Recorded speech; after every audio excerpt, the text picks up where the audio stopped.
Olá! Você provavelmente já deve ter ouvido falar da América do Norte e dos Estados Unidos da América. Mas você sabe como o país do capitalismo e da procura da felicidade teve início? Bom, é sobre isso que iremos falar hoje. Antes de serem um grande país, os Estados Unidos eram colônias da Inglaterra, que, para fins de estudos, vamos chamar de as 13 colônias. Mas não se engane, em pleno século XVII aquela não era uma terra muito disputada, porque os países europeus viam mais vantagens em colonizar países tropicais, melhores para a produção agrícola, como por exemplo os países da América do Sul. Vale ressaltar que a Inglaterra não estava em sua melhor época política. Isso era mérito da morte de uma amada rainha inglesa, a Rainha Virgem, também conhecida como Elizabeth I. A morte da Rainha Elizabeth foi abaladora principalmente porque ela não tinha herdeiros, óbvio, ela era virgem. O trono inglês foi assumido por um representante dos Stuarts, que por conveniência vou chamar de os gringos. A maneira que me referi a eles é autoexplicativa. Os Stuarts eram estrangeiros, portanto causaram furdunço quando assumiram o trono. Os gringos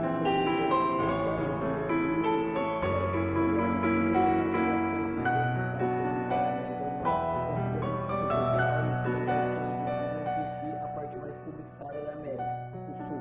Havia alguns estudos tentando Holanda pela colonização da América do Norte, mas a Inglaterra se destacou e decidiu colonizar a parte sul da América do Norte primeiro, estabelecendo ali a maior parte dos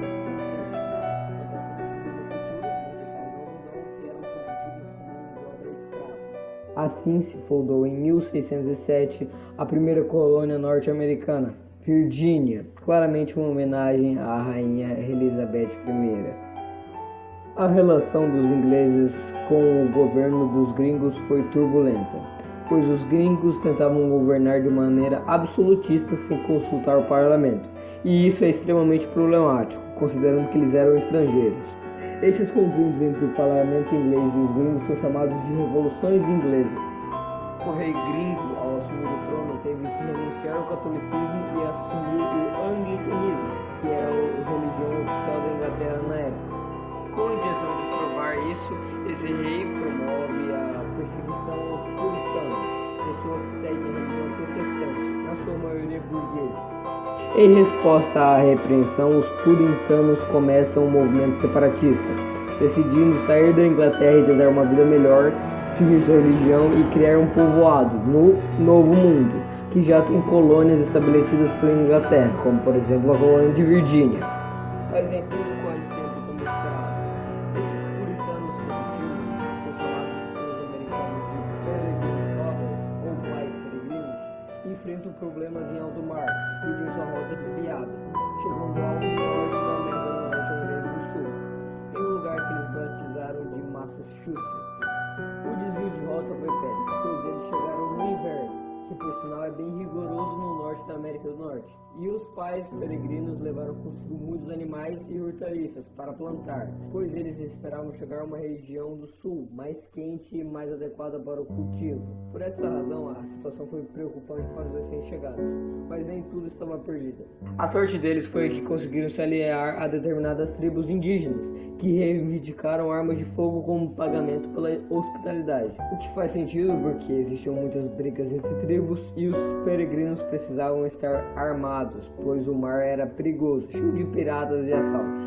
Depois de muito tempo sobrevivendo pelos indígenas, os pais peregrinos tiveram sua primeira colheita no mês de novembro, o que marca a celebração do Dia de Ação de Graças nos Estados Unidos. Isso é importante para entendermos que existiram basicamente dois tipos de colonização nos Estados Unidos, sendo as colônias do Norte e Centro mais para povoar e desenvolver um sistema econômico sustentável com mão de obra majoritariamente livre, e as colônias do Sul para suprir a metrópole e suas manufaturas têxteis, com grandes plantações de mão de obra majoritariamente escrava. Esses dois tipos de colonização têm efeitos que são refletidos até os dias atuais. Por exemplo, no Sul, a taxa do preconceito racial é maior do que no Norte. Outro ponto que foi decisivo para a história das 13 colônias foi sua economia forte, quase independente da metrópole. Isso só era possível devido ao descaso dos gringos com as colônias do Norte, que frequentemente quebravam o pacto colonial.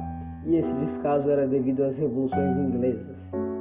Os problemas da coroa inglesa com o parlamento culminaram na Bill of Rights, documento que faz a coroa se curvar ao parlamento, e após isso, no século XVIII, a Inglaterra se envolveu em duas grandes guerras que desviaram seu foco das colônias.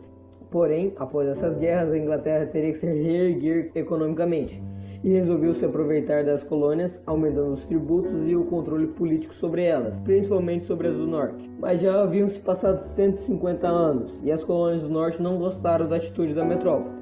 Nesse momento, as colônias do norte estavam no auge da sua economia, realizando o comércio triangular, que consistia em: os colonos norte-americanos iam às Antilhas Francesas, por exemplo, o Haiti, trocavam a cana-de-açúcar, a monocultura da região, por itens produzidos no norte, como pescados, couro e etc.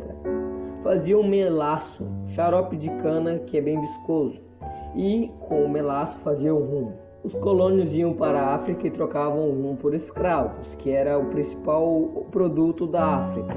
E então voltavam para o Haiti, hipoteticamente, e trocavam os escravos por mais cana. E então repetiam o processo. Isso rendia muito dinheiro, e quando a metrópole queria boicotar esse comércio, os colônios ficaram descontentes. E esse descontentamento vai gerar um acontecimento relativamente importante, a independência do que conhecemos como os Estados Unidos atualmente. Nesse momento, a Inglaterra insistiu em várias medidas para controlar as colônias. Por exemplo, lei do chá, lei do selo, lei do açúcar, lei do acortelamento, entre outros. Essas leis atacavam diretamente o estilo de vida das colônias, especialmente no norte, em Massachusetts, onde existe o Porto de Boston, o principal porto das 13 colônias do momento. Lá aconteceram as principais manifestações contra a metrópole inglesa, manifestações essas que geraram problemas à metrópole, tendo até ocorrido massacres. Dentre as manifestações dos colônios, uma que vale ser lembrada é conhecida como a Festa do Chá de Boston. Nessa ocasião, os colônios se vestiram como indígenas, pegaram canoas e atacaram uma embarcação carregada de chá vindo da Inglaterra, jogando esse chá no mar.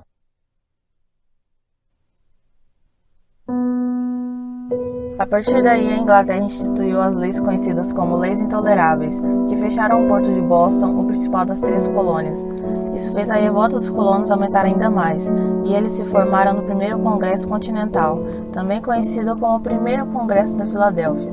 E essa foi a primeira vez em que cada uma das 13 colônias enviou um representante para uma reunião onde eles iriam discutir quais atitudes seriam tomadas frente ao autoritarismo da metrópole. E eles decidiram reivindicar o parlamento inglês, ou seja, eles queriam fazer parte da Inglaterra. Porém, a Inglaterra não aceitou essa proposta.